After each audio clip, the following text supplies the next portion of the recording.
नमस्कार विद्यार्थी मित्रांनो, पालकांनो, मी डॉक्टर देवश्री महाजन माऊली एज्युकेशन तर्फे पुन्हा एकदा तुमचं आपल्या YouTube चॅनलला स्वागत करते। आणि आज आपण बघणार आहे की जे MCC रजिस्ट्रेशनची नोटीस आली होती 1 ऑगस्टला, तर त्यामध्ये एक्झॅक्टली कोणत्या स्कोर वाल्या विद्यार्थ्यांनी रजिस्टर केलं पाहिजे म्हणजे त्यांना त्या काउन्सिलिंगचा फायदा होईल। उगाच असं नाही की आपण फीस भरून दिली आणि आपली जी रजिस्ट्रेशनची फीस आहे ती वाया जाईल, असं काही नको व्हायला आपल्यासोबत। म्हणून आपल्याला एक मार्क्सची रेंज माहित पाहिजे जी मी तुम्हाला आज या व्हिडिओमध्ये सांगणार आहे। जर तुम्ही आतापर्यंत या चॅनलला सबस्क्राइब केलं नसेल तर नक्की लवकर सबस्क्राइब करा, म्हणजे सर्व जे नीट रिलेटेड अपडेट्स आहेत ते सर्व तुमच्या नोटिफिकेशन बार मध्ये येऊन जातील। जर तुम्हाला आमच्या सोबत काउन्सिलिंग साठी जॉइन व्हायचं आहे तर खाली दिले गेलेल्या नंबरला तुम्हाला फक्त व्हॉट्सअपला मेसेज टाकायचा आहे। जर तुम्हाला काउन्सिलिंग घ्यायची आहे तर तुम्ही MBBS डीम किंवा BMS डीम मधून पण फक्त मेसेज टाकू शकतात व्हॉट्सअपला। तर आम्ही जे सर्व फीस डिटेल्स आहेत ते आमचे टीम मेंबर्स तुम्हाला सेंड करतील आणि नंतर तुम्हाला पेमेंट वगैरे करायचं आहे। इन्फॉर्मेशन तुम्हाला त्या अकॉर्डिंग भेटतील, सर्व डॉक्युमेंट्सची लिस्ट वगैरे प्रोव्हाइड केली जाईल।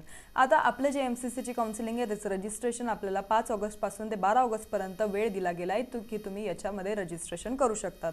आणि जर रजिस्ट्रेशन तुम्हाला करायचं असेल तर फक्त लवकर करा, कारण MCC च्या सर्व्हरला खूप प्रॉब्लेम्स जे ते येत राहतात दरवर्षी। चॉईस फिलिंग आपल्याला 6 ते 13 ऑगस्ट मध्ये करायची आहे। आता चॉईस लॉकिंग आपल्याला वेगळी करावं लागते। चॉईस लॉकिंग आपल्याला 12 ते 13 ऑगस्ट मध्ये सांगितलंय की 12 ते 13 पर्यंत आपली जी चॉईस लॉकिंगची विंडो आहे ती ऑन राहील। असं का? कारण आपले जे MCC चे चॉईस लॉकिंग असतात, जेव्हा आपण चॉईस फिलिंग करतो तेव्हा त्यांची जी चॉईस लॉकिंगची विंडो आहे ती अनेबल राहते, तिथं आपण कुठे चॉईस लॉकिंग करू शकत नाही। आणि नंतर जर तुम्ही विसरले तरी काही हरकत नाही, कारण ऑटो लॉकिंग तिथं ऑप्शन असतं। आता यामध्ये मग कोणत्या विद्यार्थ्यांनी एक्झॅक्टली जे रजिस्ट्रेशन आहे MCCचं ते केलं पाहिजे, तर हा खूप मोठा डाऊट सर्व विद्यार्थ्यांसमोर आणि सर्व पालकांसमोर पडलाय। तर आपण पूर्ण एक प्रॉपर PDF बघू की कोणत्या रेंजमध्ये कशी काउन्सिलिंग जी आहे ती होते MCC ची। तर आधी मी तुम्हाला बेसिक समजवते की MCC mainly belongs to MBBS BDS counselling. आता ज्या लोकांना MBBS आणि BDS ची काउन्सिलिंग करायची आहे तर तेच विद्यार्थी जे ते आपली जी काउन्सिलिंग आहे MCC ची ती करत असतात। आता MBBS मध्ये मग जर एकतर तुमचा स्कोर हाय असावा किंवा मग लो असावा। हाय 15% ऑल इंडिया कोटा गव्हर्नमेंटसाठी आणि लो डीम्ड कॉलेजेससाठी।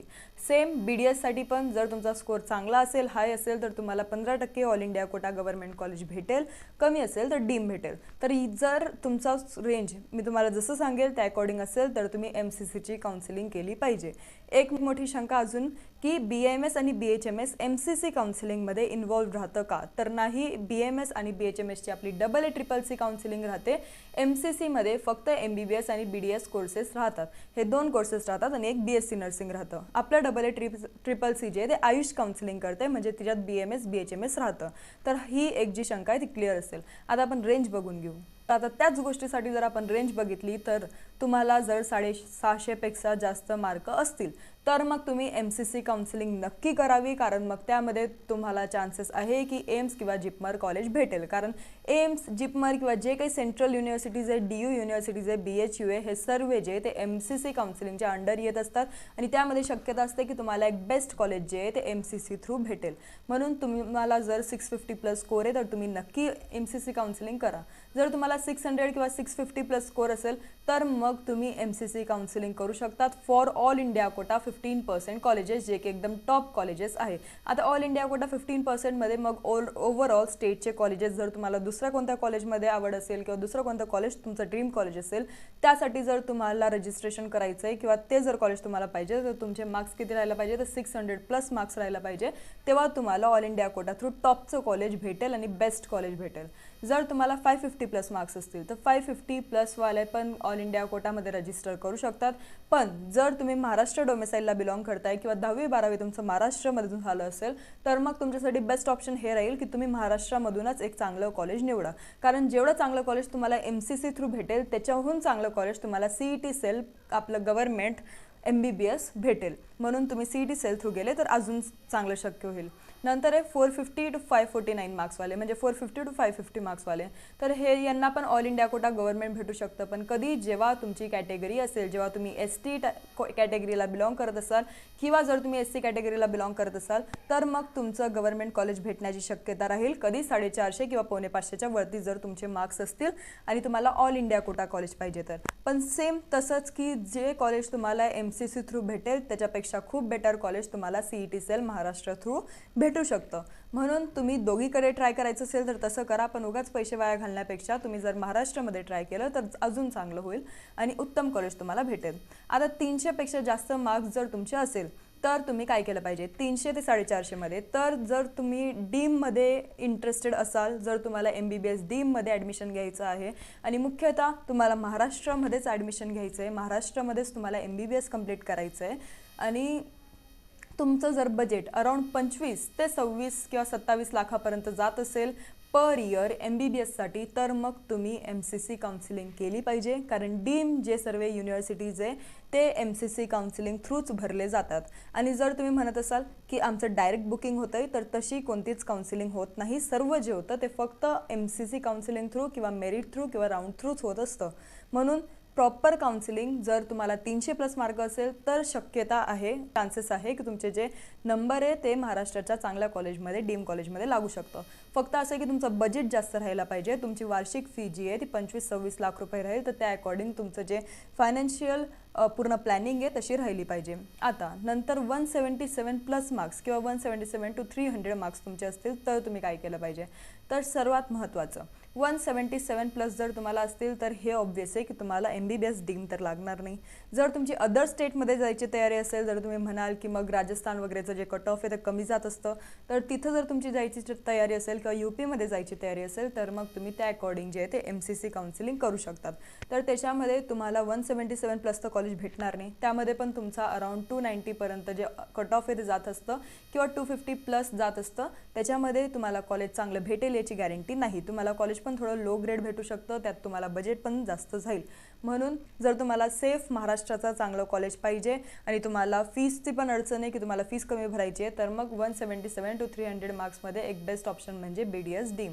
जर तुम्हाला वाटतंय की माझी तयारीसाठी दरवर्षीला 5 किंवा 6 लाख भरायची, तर मग तुम्ही ह्या MCC काउन्सिलिंगला अप्लाय करू शकतात। 177+ मार्क्स कॅटेगरीवाल्यांसाठी जर असेल तर मग तुम्ही BDSला एनरोल करा। जर जनरलला बिलॉंग करताय तर 213 मार्क्स तुमचे राहायला पाहिजे, तेव्हा तुम्ही MCC काउन्सिलिंगला एनरोल करू शकतात।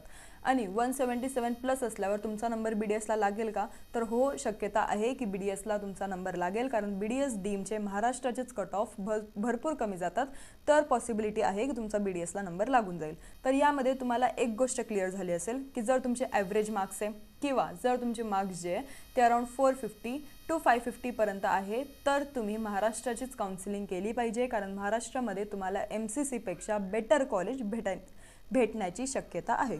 त्यात जर तुमचे 450 पेक्षा कमी मार्क्स असतील तर मग तुम्हाला MCC करून फायदा नाही आहे, कारण MCCचा कट ऑफ जास्त जातो स्टेट काउन्सिलिंगपेक्षा, आणि स्टेटमध्ये जर तुमचा नंबर लागत नाही आहे तर मग ऑब्वियस आहे की तुमचा MCCला पण नंबर लागणार नाही, कारण MCCचा कट ऑफ जास्त जातो, कारण तिथं फक्त 15% सीट्स राहतात आणि स्टेट काउन्सिलिंगमध्ये 85% सीट राहतात। जेवढा खेळ तिथं 15% सीटमध्ये होतो तेवढा इथं 85% सीटमध्ये होतो, म्हणून आपला जो कट ऑफ आहे तो कमीच जातो।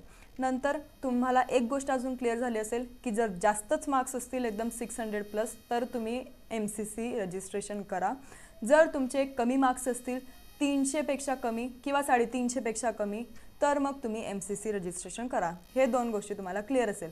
बाकी जे मधले लोक आहे त्या लोकांनी CET सेलचंच रजिस्ट्रेशन करा, उगाच पैसे वाया घालू नका। आता यामध्ये रजिस्ट्रेशनची फीस किती असते, तर तुम्हाला गव्हर्नमेंटसाठी जर तुम्ही रिझर्व्ड कॅटेगरीला बिलॉंग करताय तर तुम्हाला 5,000 रुपये लागतात, आणि जर तुम्ही ओपन कॅटेगरीला, जनरल कॅटेगरीला बिलॉंग करताय तर तुम्हाला 10,000 रुपये डिपॉझिट जे ते लागत असतं। जर तुम्ही डीमला अप्लाय करताय, डीम कॉलेजेसला अप्लाय करताय, तर मग डीमसाठी तुम्हाला 2 लाख रुपये जे ते डिपॉझिट लागत असतं, 2 लाख रुपये डिपॉझिट असतं। आणि जर तुम्ही फक्त गव्हर्नमेंट कॉलेजला अप्लाय करताय तर जसं मी सांगितलं रिझर्वसाठी 5,000 आणि ओपनसाठी 10,000 तुम्हाला डिपॉझिट लागतं।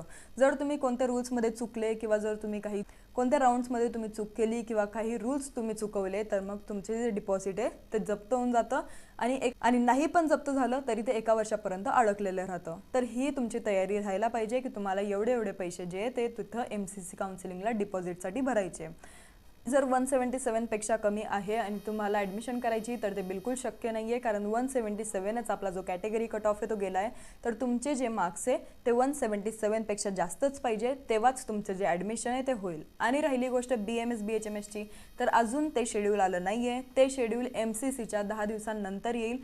तर AA-CCCला आपली जी काउन्सिलिंग आहे ती BMS आणि BHMSची होत असते, BMS आणि BHMSची. तर जर तुमची इच्छा आहे की मला BMS डीमला ॲडमिशन घ्यायची आहे, तर मग तुम्ही AA-CCCची वाट बघा, किंवा जर मॅनेजमेंटला घ्यायची असेल तर CET सेल थ्रू तुम्हाला रजिस्ट्रेशन करावं लागेल. धन्यवाद.